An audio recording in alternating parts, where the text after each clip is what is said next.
quiero agradecer la invitación para estar aquí con ustedes hoy, pero antes de nada quiero, ya que se trata de inclusión, ¿no?, como estaba en el título del evento, pues empezar haciendo efectivamente la inclusión y mi audiodescripción, ¿no? Ya que Isaías se ha presentado como una persona con deficiencia visual y no sé si entre los presentes hay otras personas con esas mismas condiciones. Pues nada, rápidamente me presento como una mujer blanca, pelo castaño a la altura de los hombros, llevo gafas, ojos castaños también, 1,62 m de altura, 63 kilos y tengo más pasado que futuro, ¿no? Es decir, tengo 67 años, que ya son muchos, ¿no? Pero bueno, con eso una pequeña audiodescripción.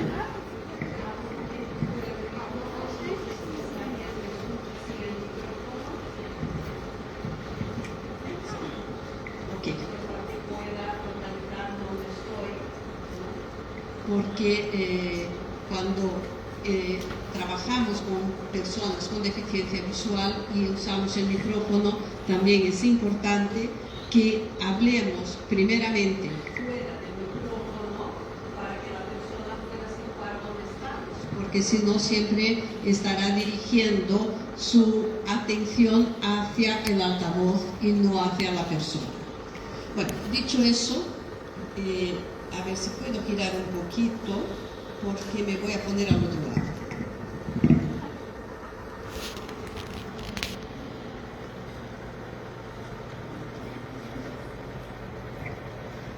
Como veis, ya rompiendo con todos los protocolos formales, porque no me gusta para nada la formalidad, me pongo a este lado porque así hablamos de tú a tú, estamos más cerca, y lo que quiero es que sea exactamente eso, una charla y no una presentación. La idea, como se comentaba en la mesa de apertura, es que reflexionemos sobre la formación inicial. Y si vamos a reflexionar, pues no basta con que yo exponga mis ideas, sino lo que de hecho interesa es que compartamos nuestras ideas y las discutamos, ¿no? Entonces empecemos. Yo le doy el título de insuficiencia a la formación inicial, porque nada más es que eso, el principio, y es insuficiente por sí sola. Cuando los alumnos terminan, están en el último curso de licenciatura y dicen, bueno, por fin he terminado la carrera. No, por fin empiezas la carrera, ¿no? Cuando se concluye la licenciatura, en realidad estamos empezando los estudios. Ahí es cuando va a empezar todo. Lo siento por los alumnos que están aquí, si ya estaban felices porque estaban a punto de concluir el curso, pero tenéis que saber que si alguien os había dicho eso, que ya vais a terminar, os ha contado una mentira. La verdad es que estáis empezando ahora en la profesión. Pero vamos adelante, a ver si me aclaro. Bueno. Entonces pensemos un poquito dónde tenemos las lenguas extranjeras en nuestro sistema educativo. Aquí hay la ilustración de un mapa mundi con muñequitos saludando en diferentes idiomas, ¿no? Simplemente diciendo hola, bonjour, hello, nada más.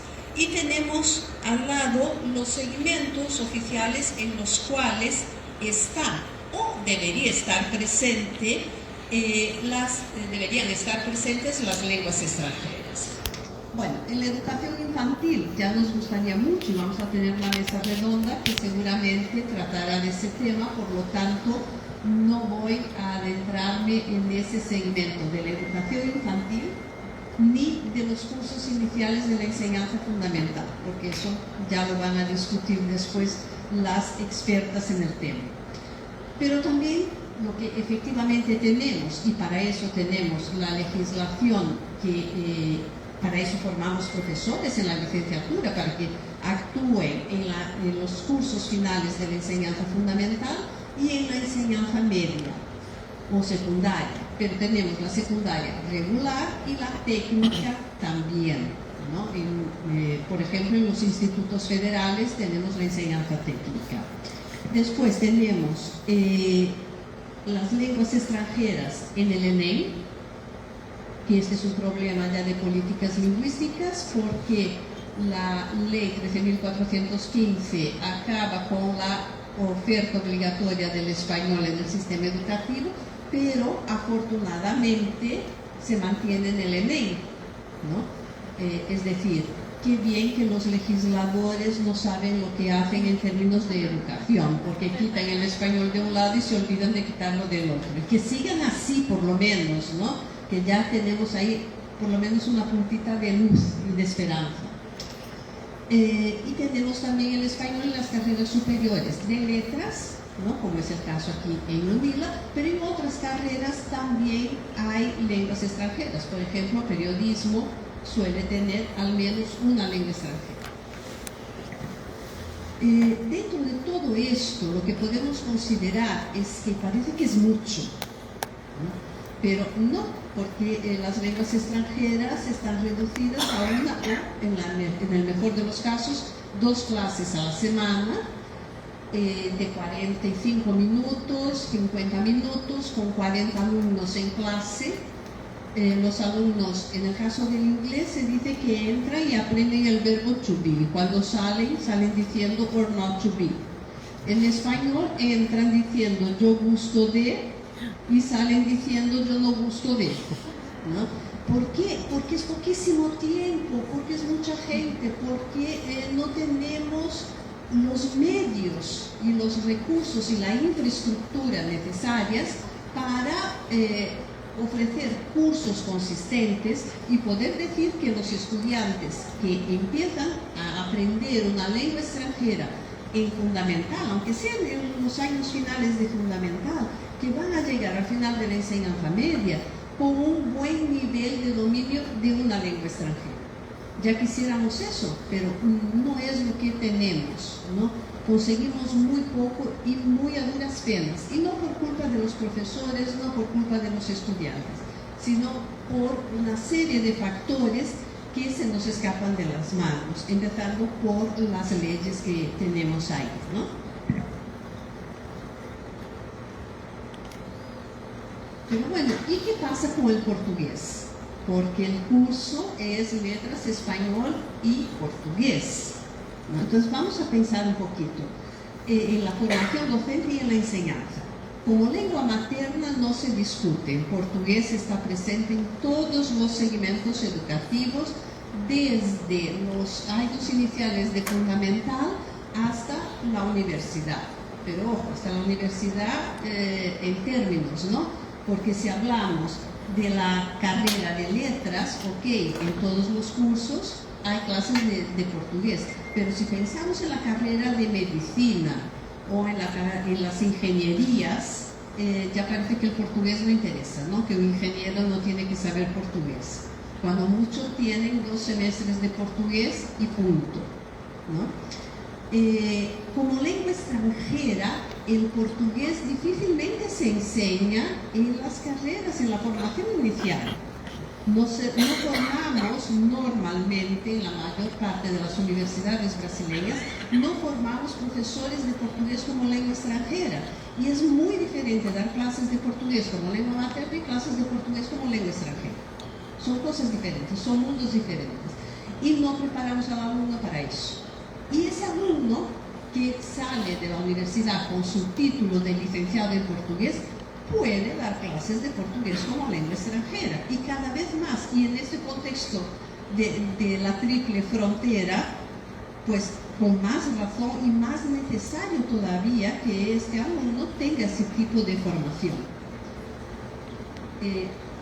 Y no solo porque puede dar esas clases en contextos informales, qué sé yo, para empresarios, por ejemplo, para extranjeros, ¿no? Sino porque en el contexto de los colegios de la enseñanza reglada, el portugués que se va a enseñar ahí es portugués lengua materna, pero es lengua materna ¿para quién?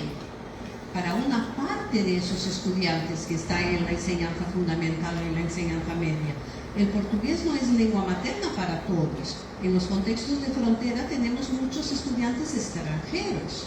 Entonces el portugués tiene que pensarse, y hay que pensar esas clases de una forma un poco diferente, ya que tenemos alumnos que vienen con otras lenguas maternas, ¿no? Y no preparamos normalmente a los alumnos para eso, solo como lengua materna porque es lo que exige la legislación. Como lengua de acogida, tampoco. Y la lengua de acogida ya es diferente de la lengua extranjera, porque es para aquel inmigrante que viene, sea como refugiado, sea que viene en busca de mejores perspectivas. Si el nombre lo dice, acoger, tenemos que acoger a esos extranjeros que llegan a Brasil. Pero ¿cómo los vamos a acoger si les enseñamos portugués como lengua materna? Esto no es acogernos, es excluirnos, ¿no? Y para fines específicos, porque cuando pensamos en enseñanza de lenguas extranjeras con fines específicos, pensamos en otros idiomas, difícilmente pensamos en el portugués para fines específicos. Pero bueno, el médico usa un lenguaje específico de su profesión. El ingeniero también, el que trabaja en diferentes segmentos de la industria también. Tenemos que formar los profesores para que sepan dar clases de portugués con fines específicos, porque también es otro campo importante. Pues todo esto va pasando por la licenciatura y muchas veces no nos damos cuenta de que estamos dentro de un sistema que siempre ha separado muy claramente las cosas. Portugués es lengua materna, punto. Y lenguas extranjeras son las demás. En general, el inglés y el español, ¿no? Y lo que se aplica a la enseñanza de un idioma no se aplica a la enseñanza del otro. Pero las realidades son muy diferentes, muy diversas, y tenemos que tratar esa diversidad ya en la formación inicial. No vamos en la formación inicial a ser capaces de agotar todo esto, pero tenemos al menos que mostrarles a los estudiantes que existen todas estas diferencias, todas estas diversidades con las que se pueden encontrar en cualquier momento, ¿no? Y prepararlos mínimamente para eso. Si hay preguntas, comentarios, me podéis interrumpir, ¿eh? No te falta esperar a que yo termine de hablar, porque yo puedo estar hablando aquí hasta mañana. Me podéis interrumpir tranquilamente. Bueno, ¿cuáles son los vacíos que tenemos en esa formación inicial, ¿no? Sintetizando un poquito todo eso, pero añadiendo otros. Bueno, la educación infantil. No formamos en las carreras de letras profesores para que trabajen lengua materna o extranjera en la educación infantil. Quien trabaja con eso son los pedagogos, ¿no? Esto solo interesa a los pedagogos, como si los pedagogos fueran los únicos que pueden acercarse a los niños, ¿no? No es exactamente así. En la enseñanza fundamental, cursos iniciales, tampoco tenemos formación para profesores que trabajen con idiomas, ¿no? ¿Por qué? Porque en los años iniciales es el pedagogo, no es el profesor de español, no es el profesor de inglés, no es el profesor de portugués como lengua de acogida o como lengua extranjera. Libras. Bueno, libras hay textos legales que dicen que tenemos que incluir libras en las carreras superiores, y se incluyen, ¿no? Por ejemplo, en las licenciaturas, en pedagogía, en foniatría, pero un médico no tendría que saber libras. Por ejemplo, una enfermera no tendría que saber libras. Yo que sé, cualquier persona que trabaje en cualquier espacio que tenga que tratar con otra persona, con otro ser humano, tendría que saber libras, ¿no? Si hablamos de inclusión, pues se trata también de eso. Y no tenemos libras en otros cursos, ¿no? Entonces, ¿qué pasa? No se enseña braille. Muy bien, el sistema de lectura y escritura en braille es diferente cuando lo usa una persona con deficiencia visual y cuando lo usa una persona vidente. Para la persona con deficiencia visual es un sistema táctil. Para los videntes, lógicamente, lo vamos a ver por la cantidad de puntos negros y no por el relieve de esos puntos. Es como vamos a leer el braille. Pero tendríamos todos también que tener algunas nociones mínimas de cómo funciona el sistema braille, porque estamos hablando de inclusión. Porque solo el otro tiene que saber leer y escribir como nosotros los videntes, ¿no? Nosotros no tenemos que saber cuál es el sistema de lectoescritura del otro. Entonces, mínimamente también se tendría que enseñar el braille. Y tampoco en los cursos de formación de profesores, y aquí ya no me refiero solo de lenguas extranjeras o de lengua materna, formación de profesores de matemáticas, de historia, de química, filosofía, geografía, no se trabaja con la enseñanza a deficientes visuales o a deficientes auditivos, por ejemplo. Entonces, ¿qué hacer cuando tenemos en clases alumnos con algún tipo de deficiencia? En ese momento, muchas veces lo ignoramos porque no sabemos qué hacer, ¿no? O entonces lo superprotegemos y queremos hacer todo por ese alumno. Pero no, ni una cosa ni la otra. Tenemos que saber qué tenemos que hacer en cada situación. Y no tenemos información, ya no digo ni siquiera formación, no tenemos información sobre eso en la licenciatura. Entonces es fundamental también que la licenciatura pare para pensar un poquito sobre estos puntos que yo considero fundamentales. ¿Qué más tenemos por aquí? Entonces, hasta ahí eran los problemas que teníamos. Ahora vamos a lo que necesitamos para solucionar o al menos reducir un poquito el tamaño de esos problemas. Evidentemente, eliminar todos esos vacíos que tenemos en la formación. Y esto no ocurre de la noche a la mañana. Esto tiene que ser muy poco a poco. Son pasitos, un pasito por vez, cada uno poniendo su granito de arena, ¿no? Pues por un lado, incluir la formación de profesores para los años iniciales de la educación fundamental y para la educación infantil. Y de nuevo ahí no entro porque luego hablarán las especialistas. Incluir también en la enseñanza fundamental de los cursos superiores la enseñanza para personas con algún tipo de deficiencia, ¿no? Cómo tratar todo esto.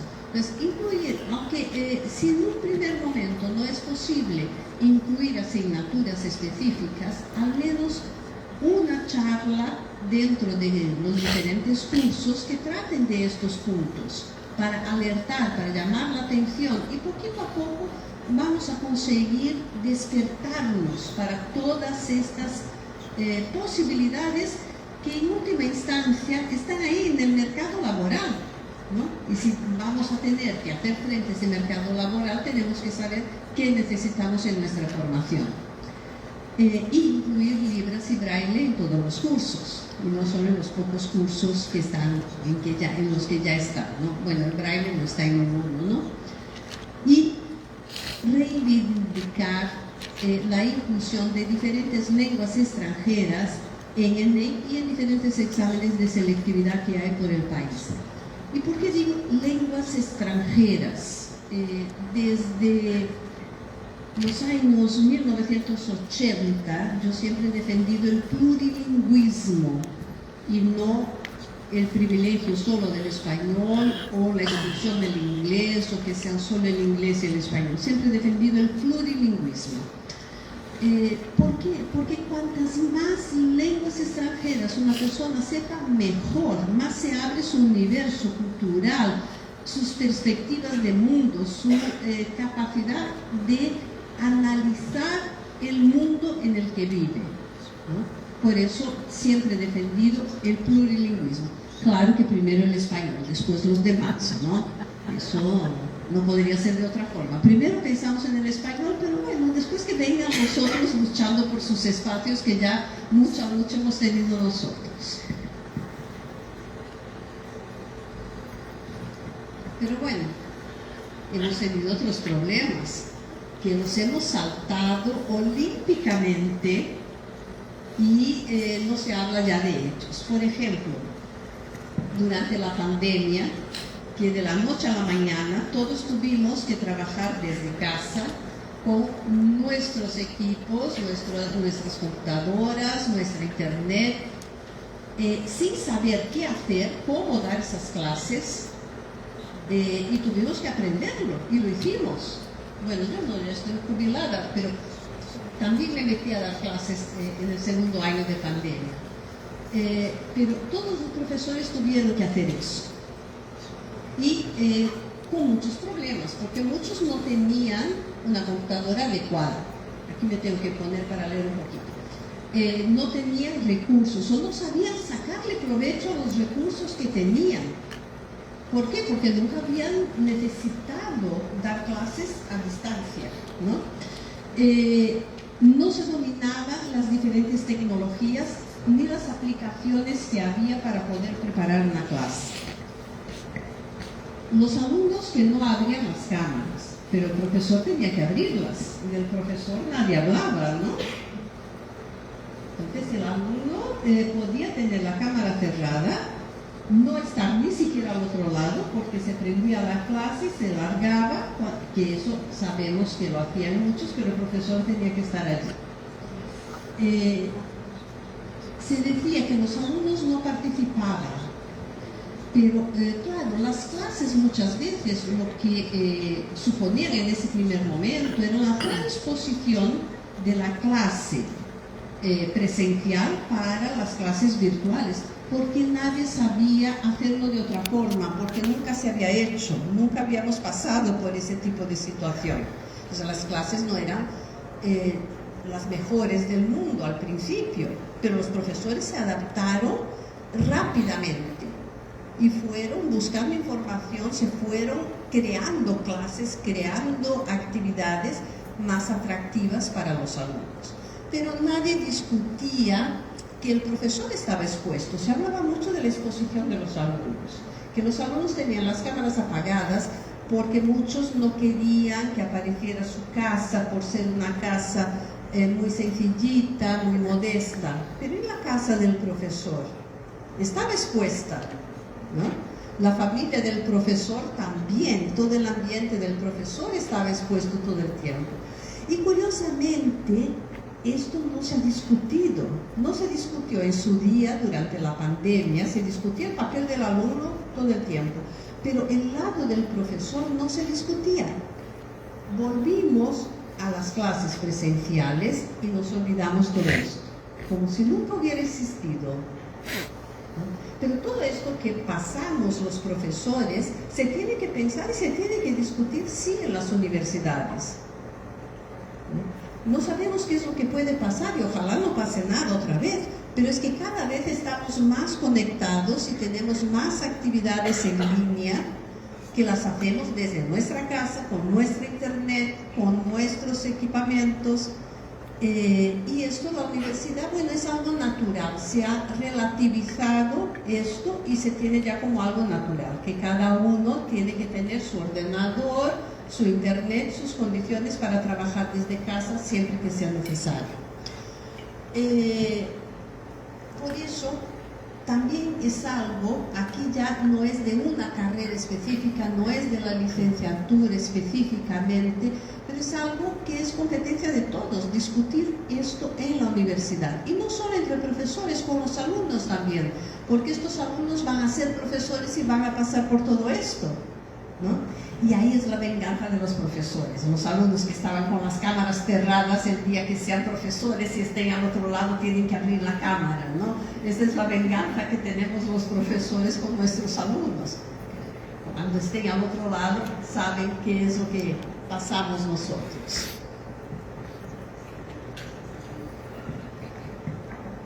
Pero tenemos, eso sí, que valorar las lenguas extranjeras y el portugués como lengua materna y como lengua extranjera y como lengua de acogida y como lengua en contexto de frontera también, en todo el sistema educativo. Para eso, cambiar, repensar, reformular, reestructurar la formación inicial.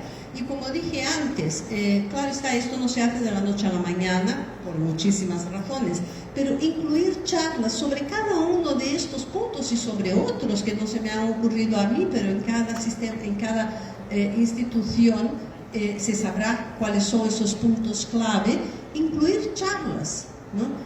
Una charla sobre uno de esos puntos a lo largo de la formación ya es algo, es un granito de arena muy importante, y esto sí se puede hacer, ¿no?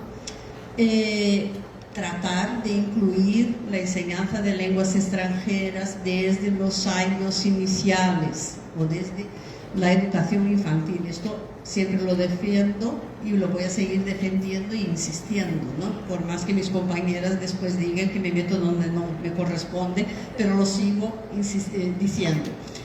Y establecer objetivos claros y realistas para la enseñanza de lenguas extranjeras en todos los contextos de educación.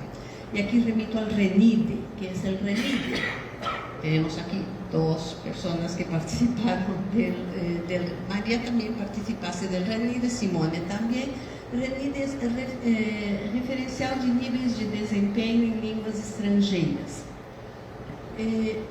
No es, ni ha pretendido ser en ningún momento, un sustituto del Marco Común Europeo de Referencia para las Lenguas.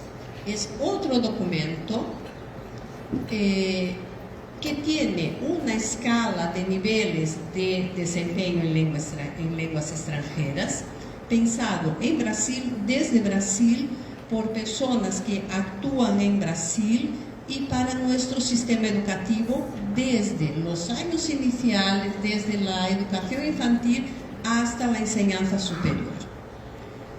¿Por qué este RENIDE?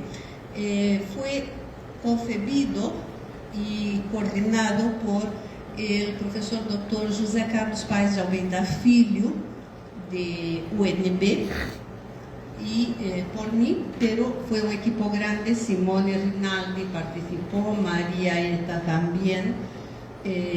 Era un equipo, creo que de 13 profesores, y quisimos elaborar este documento porque entendemos que el marco común europeo tiene algunos puntos teóricos buenos que tienen que ver con nosotros, pero mucha cosa no. Empezando por el mismo título, ¿no? Marco Común Europeo. Brasil todavía no pertenece a Europa, ¿no? Y que siga así. Entonces necesitábamos un documento válido para nosotros en diferentes aspectos y considerando nuestra realidad. Y por eso lo elaboramos. Y por eso lo pongo aquí, porque ¿qué ocurre? Tenemos estudiantes que tienen español de sexto a noveno años de la enseñanza fundamental.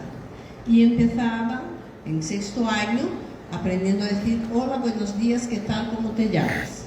¿No? Muy bien, terminaban fundamental, se iban a otro colegio a hacer la enseñanza secundaria, tenían español, y el primer curso de español empezaba con: hola, buenos días, ¿qué tal? ¿Cómo te llamas?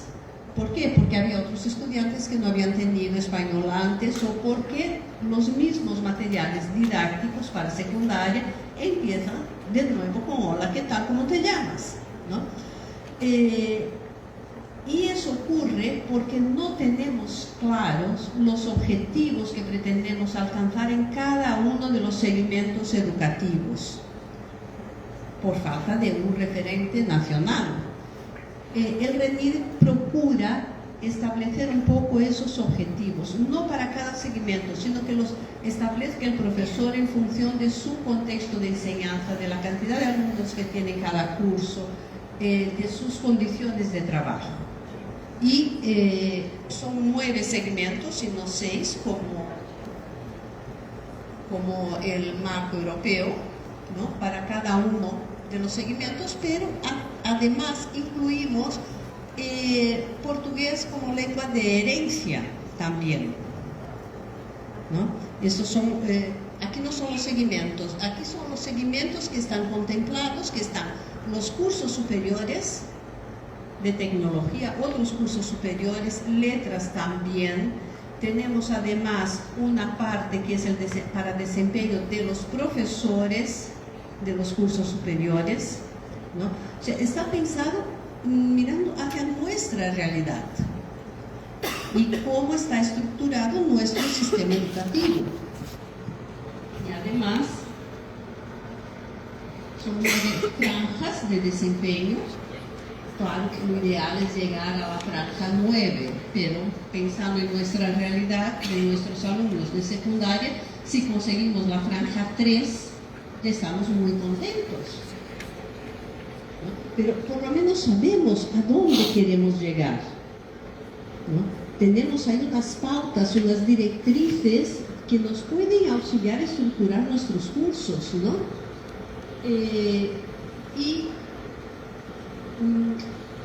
También tenemos 9 franjas para el desempeño de profesores, que no tiene nada que ver con ser capaz, con habilitar para dar clases, sino para que el profesor también se sienta cómodo con su dominio lingüístico y su dominio lingüístico pedagógico, que tampoco tratamos en los cursos de formación de profesores del lenguaje pedagógico, porque este trae los fines específicos, ¿no?